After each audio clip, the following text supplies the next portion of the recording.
दोस्तों, आज हम बात करेंगे ऊसर यानी बंजर ज़मीन को खेती लायक कैसे बनाया जा सकता है।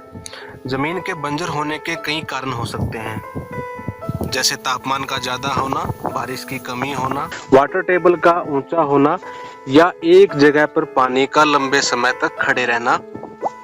खेत के अंदर ज़्यादा केमिकल्स का रसायनों का प्रयोग करना और अपने खेत में कभी भी गोबर की खाद, गली सड़ी खाद, केंचुआ खाद या हरी खाद का प्रयोग न करना। तो ये कई कारण हो सकते हैं जिसकी वजह से हमारी जमीन बंजर होती जाती है, उसकी उत्पादन की क्षमता कम होती जाती है। बंजर जमीन को खेती लायक बनाने में थोड़ा सा समय लगता है और कई तरीकों का हमें इस्तेमाल करना पड़ता है, जिसको करके हम अपनी जमीन को सुधार सकते हैं, उसको खेती लायक बना सकते हैं। तो आइए जानते हैं कि हम अपनी जमीन में सुधार कैसे कर सकते हैं। अपने खेत में कुछ भी कार्य करने से पहले हमें मिट्टी की जांच करवाना बहुत जरूरी है। मिट्टी की जांच से ही पता चलता है कि हमारी जमीन बंजर क्यों है, उसके अंदर कौन कौन से पोषक तत्वों की कमी है या किन तत्वों की अधिकता के कारण हमारी जमीन खराब हो गई है। तो मिट्टी की जांच से ही हमारी जमीन की हालत हमें पता चलती है। तो सबसे पहले हमें मिट्टी की जांच करवाना बहुत जरूरी है। मिट्टी की जांच हम कृषि विभाग द्वारा करवा सकते हैं या जो हमारे कृषि विश्वविद्यालय है वहाँ पे करवा सकते हैं, और जो कृषि विज्ञान केंद्र है वहाँ पर हम अपनी मिट्टी की जांच करवा सकते हैं। दूसरा जो काम है मेड़बंदी का, बरसात के सीजन में सितंबर अक्टूबर में यह काम हमें शुरू कर देना चाहिए। इससे खेत की नमी बनी रहती है और दूसरा भूमि कटाव नहीं होता, जिससे हमारे जो न्यूट्रिएंट हैं वो बहकर दूसरी जगह नहीं जाते हैं। तो मेड़बंदी का काम हमें शुरू कर देना चाहिए। मेड़ के धरातल की जो चौड़ाई है 90 सेंटीमीटर तक होनी चाहिए और जो उसका ऊपरी सतह है वो 30 सेंटीमीटर तक, और जो इसकी ऊंचाई है वो भी 30 सेंटीमीटर तक होनी चाहिए। जो दो खेतों के बीच हमने मेड़ बनाई है उसका इस्तेमाल हम पानी की नालियों के रूप में इस्तेमाल कर सकते हैं। इसके बाद जो सबसे महत्वपूर्ण कार्य है वो है स्क्रैपिंग का। स्क्रैपिंग क्या होता है कि जो हमारी जो बंजर जमीन है, जो खेती लायक जमीन नहीं है, जिसमें हम जो हमारी पैदावार है कम हो रही है, तो हम उस जमीन की जो ऊपर वाली परत है उसको हम उतार कर दूसरी जो एक उपजाऊ जमीन है वहां से मिट्टी लेकर उस जो कठोर परत थी जिसको हमने उतार दिया वहां पर डाल सकते हैं। इसको हम स्क्रैपिंग बोलते हैं। जो ऊपर वाली कठोर परत जो उपजाऊ नहीं थी उसकी बजाय उसको उतार कर मशीन के द्वारा हम जो दूसरी परत है उपजाऊ जमीन की जो मिट्टी है वो डाल देते हैं।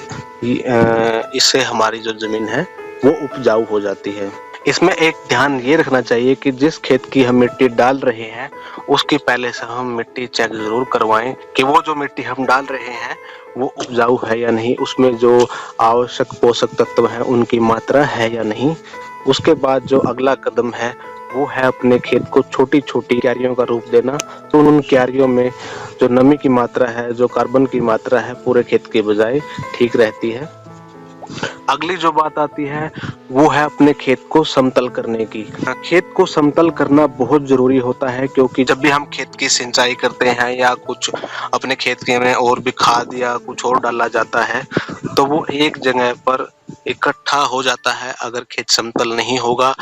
जैसे हम यहाँ पर बात कर रहे हैं बंजर भूमि को सुधारने की, तो हम जो जिप्सम इसके अंदर डालेंगे अगर खेत समतल नहीं होगा तो वो जिप्सम एक जगह इकट्ठा हो जाएगा और वो फायदे के बजाय नुकसान करेगा। इसलिए जरूरी है कि आप लेजर लैंड लेवलर द्वारा जो आपका खेत है उसको आप समतल करें। तो उसके बाद बात आती है फ्लशिंग की। फ्लशिंग क्या है कि ये ऐसी तकनीक है जिसके अंदर आपके खेत के अंदर जो भी साल्ट है, नमक है या और जो हानिकारक रसायन है वो पानी के साथ मिलकर उस पानी के साथ घुलकर बाहर निकाल दिए जाते हैं। तो इसके अंदर क्या किया जाता है कि आपका जो खेत है उसको 15 सेंटीमीटर तक पानी से भर दिया जाता है और इसके बाद 48 घंटे के बाद उस पानी को निकाल दिया जाता है। इससे जो हानिकारक लवण थे वो पानी के साथ घुलकर बाहर निकल जाते हैं खेत से और खेत हमारा उन लवणों की मात्रा कम हो जाती है, लेवल उनका कम हो जाता है और खेत में सुधार आता है। इसके बाद बात आती है एक बहुत जरूरी चीज की, जिसका नाम है जिप्सम। जिप्सम जो है कैल्शियम और सल्फर पौधे को देता है, जिससे पैदावार में ज्यादा बढ़ोतरी होती है। दूसरा जो एल्युमिनियम टॉक्सिसिटी है और जो आपकी अम्लीय जमीन है उसको कम करता है। जो नमक वाली जमीन है उसमें नमक को कम करता है, साथ ही साथ मिट्टी के जमाव को बढ़ाता है, उसके छितराव को रोकता है।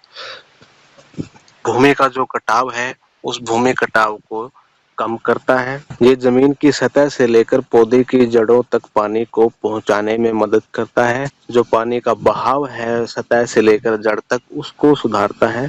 ध्यान रखने वाली बात यह है कि आप अपने खेत में उचित मात्रा में ही जिप्सम को डालें।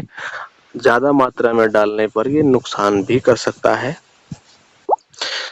जिप्सम को खेत में मिलाने के बाद की जो प्रक्रिया है जिसको हम लीचिंग कहते हैं, इस तकनीक में आपको क्या करना है कि अपने खेत को 12 से 15 सेंटीमीटर तक भर देना है और उसके 10 दिन बाद जो पानी बच जाता है आपके खेत में उसको निकाल दिया जाता है। इन 10 दिनों में जो आप पानी खड़ा रखते हो अपने खेत में उसके साथ जो लवण है, जो तत्व है, जो साल्ट है, नमक है आपके खेत में, वो पानी के साथ खुलकर नीचे जमीन की वाटर टेबल में चला जाता है। तो इस तरह से जमीन के अंदर लवणों की मात्रा घट जाती है, जिससे खेत में सुधार आता है। इसके अलावा समर्सिबल पंप सेटों के बीच में 200 मीटर का कम से कम फासला हो। दोस्तों, जो ये उपाय बताए गए हैं इनके अलावा अन्य प्रक्रियाएं हैं जो हमें अपने खेत में करनी चाहिए।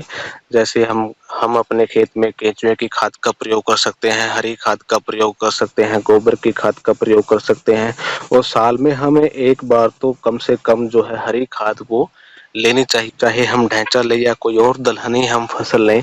और जो शुरुआत के 2 से 3 साल हैं, हमें इस तरह की जमीन में कोशिश करें, अगर हो सके तो आपके पास पानी उपलब्ध है तो धान की हमें फसल लेनी चाहिए, जिससे जो कार्बनिक एसिड जमीन में पैदा होता है, जिससे नमक की मात्रा कम होती जाती है और हमारी जमीन सुधरती जाती है।